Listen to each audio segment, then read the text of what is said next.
अस्सलाम वालेकुम जी। नया चैप्टर शुरू करने जा रहे हैं। इससे पहले जो चैप्टर पढ़ा वो था फ्लूइड स्टैटिस्टिक। तो आज हम देखने वाले हैं फ्लूइड डायनेमिक्स।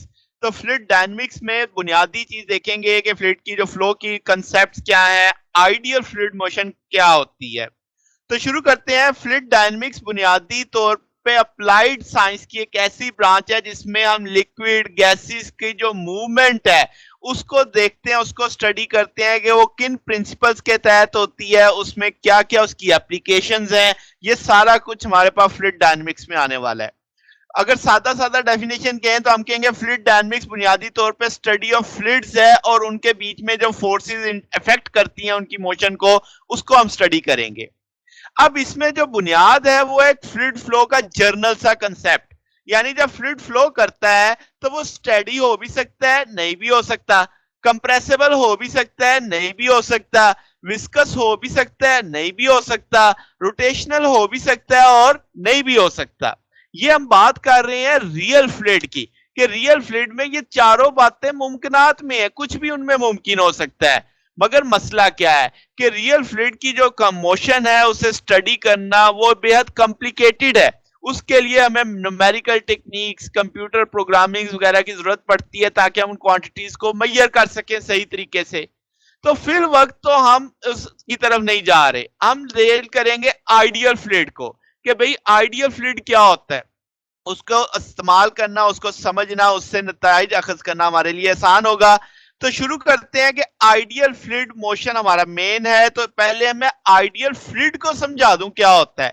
तो आइडियल फ्लूइड हम उसे मानेंगे कि एक ऐसा फ्लूइड जो फ्लो में लेमिनर हो, इनकंप्रेसिबल हो, नॉन विस्कस हो, इरोटेशनल हो। यानी ऊपर वाली चार बातें ही हैं, तो उनमें से क्या क्या उठाया कि स्टेडी हो, इनकंप्रेसिबल हो, नॉन विस्कस हो और इरोटेशनल हो। अगर ये चार बातें होती हैं तब हम उस फ्लूइड को क्या मानेंगे, आइडियल फ्लूइड मानेंगे, और उसकी मोशन को क्या नाम दे देंगे, आइडियल फ्लूइड मोशन दे देंगे।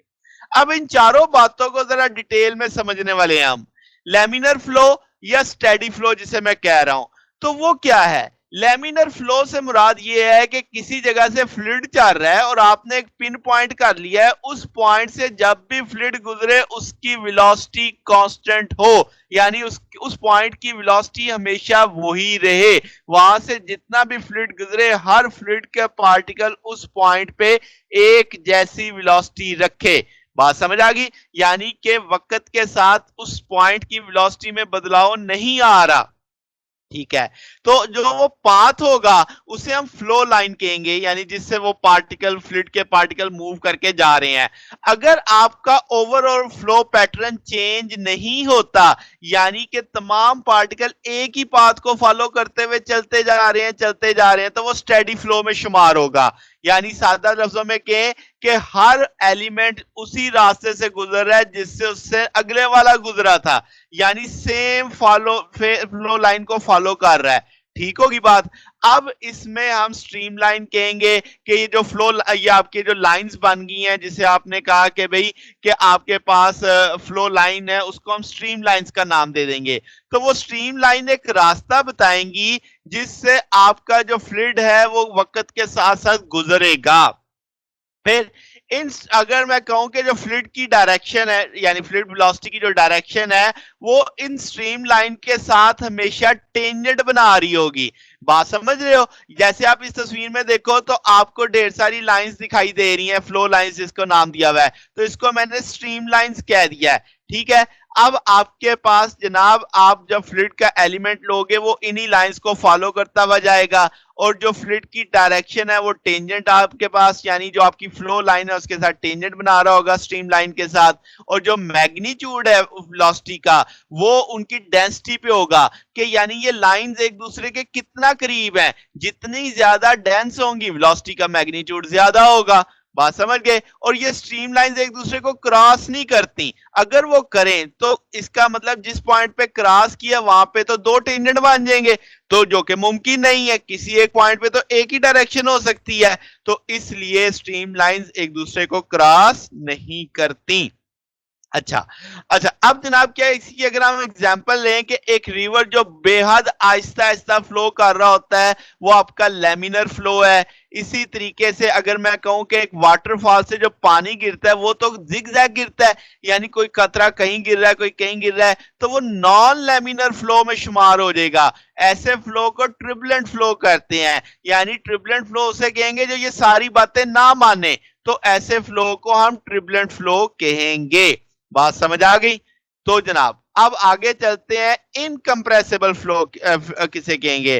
तो इनकंप्रेसिबल फ्लो से मुराद वो है जिसमें डेंसिटी ऑफ लिक्विड बदलाव ना आए, क्योंकि आपके पास डेंसिटी होती है मैस ओवर वॉल्यूम। मैस तो पहले ही कांस्टेंट होता है, अगर वॉल्यूम भी कांस्टेंट हो गया तो इसका मतलब आप उसे कंप्रेस नहीं कर सकते, इसका मतलब उसकी डेंसिटी कांस्टेंट हो गई। बात समझ गए? तो इनकंप्रेसिबल फ्लो में हम मुराद लेते हैं ऐसा लिक्विड, ऐसा फ्लूइड जिसकी आपके पास डेंसिटी कांस्टेंट रहे। आगे क्या है जनाब? Non viscous fluid. तो नॉन विस्कस फ्लूइड वो होता है जो कंप्लीटली फ्री चलता है।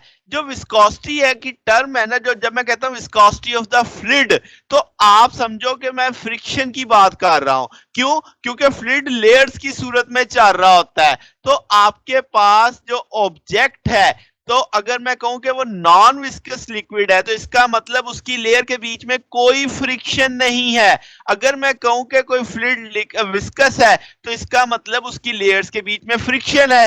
तो आप जरा इस तस्वीर में देखें, अगर लेयर्स के बीच में फ्रिक्शन ना हो तो सारी लेयर्स एक साथ चल रही हैं। अगर लेयर्स के बीच में फ्रिक्शन हो तो देखो जो लेयर आपकी बाउंड्री के साथ टच करेगी वहां पे फ्रिक्शन ज्यादा हो जाएगी, वो स्लो हो जाएगी, दरमियान वाली लेयर ज्यादा तेज चलेंगी। तो बात समझ आ गई? तो ये विस्कोसिटी का कंसेप्ट आपको समझ आ रहा होगा। तो जो विस्कस जो फ्लूइड फ्लो करता है, वो अब जाहिर अगर विस्कस हुआ तो वो तो एनर्जी जाया करेगा फ्रिक्शन की वजह से, तो हम कहेंगे वो काइनेटिक एनर्जी जो उसके चलने की वजह से वो थर्मल एनर्जी में जानी शुरू हो जाएगी। जबकि मैं तो आइडियल फ्लूइड पढ़ रहा हूं। आइडियल फ्लूइड तो मैंने कहा था नॉन विस्कस। नॉन विस्कस का मतलब कोई फ्रिक्शन नहीं, इसका मतलब कोई एनर्जी लॉस नहीं होगी। बात समझ आ गई? फिर जनाब अगर हम इसी विस्कोसिटी की टर्म को देखें कि जो रेजिस्टेंस की हम बात कर रहे हैं, अपोजिशन फ्रिक्शन की बात कर रहे हैं, इसके लिए लफ्ज आता है कोफिशिएंट ऑफ विस्कोसिटी। इसे ईटा से जाहिर कर देते हैं। आमतौर पे इसके पास्कल सेकंड यूनिट होते हैं। अगर मैं ऐसे यूनिट की बात करूं तो आप इसे डाइन सेकंड पर स्क्वायर सेंटीमीटर भी मान सकते हो। और आपके पास इसे हम पाइस कहते हैं। 1 पास्कल सेकंड होता है 10 पाइस के बराबर, 1 सेंटीपाइस बराबर होता है 1 मिली पास्कल सेकंड के बराबर। यानी आप इससे वैल्यूज निकाल सकते हैं। टेम्परेचर का क्या इफेक्ट होता है विस्कोसिटी पे? यानी अगर एक मटेरियल विस्कस है, तो अगर लिक्विड में है तो मैं टेम्परेचर बढ़ाऊंगा तो वो उसके लिए चलना आसान हो जाएगा। इसका मतलब viscosity coefficient of viscosity value, numerical value कम हो जाएगी उसकी विस्कोसिटी की। और अगर मैं गैसेस की बात करूं तो टेम्परेचर बढ़ाने से रैंडम मोशन बढ़ जाएगी, इसका मतलब कोएफिशिएंट ऑफ विस्कोसिटी बढ़ जाएगी, यानी न्यूमेरिकल वैल्यू उस फ्रिक्शन की बढ़ जाएगी। तो ये बेसिक चंद चीदा चीदा कंसेप्ट थे विस्कोसिटी के। लास्ट में हमारे पास है इररोटेशनल। इररोटेशनल फ्लो का मतलब है कि फ्लूइड का कोई भी पार्ट सेंटर ऑफ मास के गिर्द रोटेट नहीं करना चाहिए। बात समझ आ गई? तो इसका मतलब जो रोटेशनल मोशन होगी किसी भी फ्लूइड के अंदर, जो उसका रोटेटिंग पार्ट होगा वो रोटेशनल एनर्जी होगा। इसका मतलब ये है कि वो आइडियल फ्लूइड नहीं है। तो यानी अब आपको कैसे पता चलेगा कि यानी अगर वहां पे पार्टिकल रोटेट कर रहा है, जैसे ट्रिबुलेंट फ्लो के अंदर किसी ऑब्स्टेकल से टकरा के पार्टिकल वापस आ जाता है, रोटेट कर जाता है, तो वो आपका फिर आइडियल फ्लूइड तो ना रहा। तो ये जनाब आपके पास 4 खूबियां आ गई कि इन 4 खूबियों के ऊपर जो फ्लूइड इन खूबियों पे पूरा उतरेगा उसे हम आइडियल फ्लूइड मानेंगे। तो आने वाले टॉपिक्स में हम सिर्फ कंसीडर आइडियल फ्लूइड को ही करेंगे, यानी कि जो इसके पास स्टेडी फ्लो होगा, जो इनकंप्रेसिबल होगा, जो नॉन विस्कस होगा, जो इरिटेशनल फ्लो रखेगा। तो ऐसे फ्लूइड को हम आइडियल फ्लूइड मानेंगे और उसकी मोशन को आइडियल फ्लूइड मोशन कहा जाएगा। तो ये हमारा आज का टॉपिक था। अगर आपको इसमें कोई बात पूछनी हो, डाउट हो, तो नीचे कमेंट्स में पूछ सकते हैं। वीडियो अच्छी लगी हो तो वीडियो को लाइक कीजिएगा, दोस्तों के साथ शेयर कीजिएगा, चैनल को भी सब्सक्राइब कर दीजिएगा। अब तक के लिए इतना ही, बकिया इंशाल्लाह फिर नेक्स्ट देखेंगे। ओके, अल्लाह हाफिज।